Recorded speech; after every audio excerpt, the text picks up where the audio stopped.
Lur, durung suwe iki koncoku duwe tambahan putu siji saka anake kang rabi taun wingi.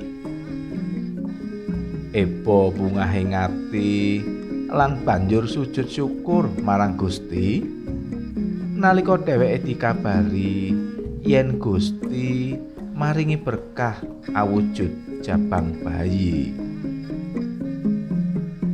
Lur, pancen wis dadi pinesti menungsa kuwi kaparingan urip ing donya iki awit saka Gusti. Kalairake ing ngendi sapa bapa lan biyunge si jabang bayi kabeh mau ya mung kersane Gusti. Lan kang iso gawe dadi tentreming ati Gusti kang nitahake menungsa kuwi bakal nganti sakjroning menungsa nglakoni urip ning donya iki nganti besok nek wis tekan titi wanci menungsa mulih maneh ing ngersane Gusti.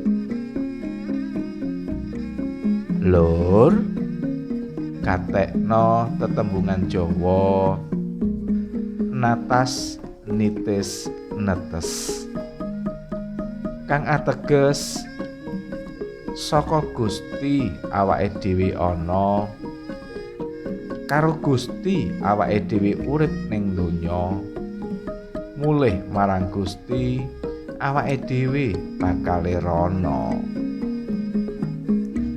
Mula sira aja nglalekno asal usule ngira nalika nglakoni urip ning donya aja sira kelangan pangarep-arep ira.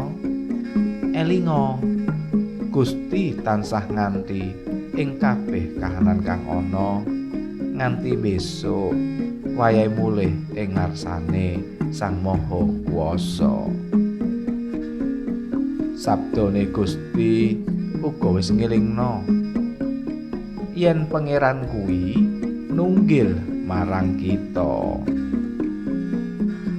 Mula lur, duwenono wicaksaning ati sakjroning urip iki. Aja lali marang Gusti kang nitahake bumi.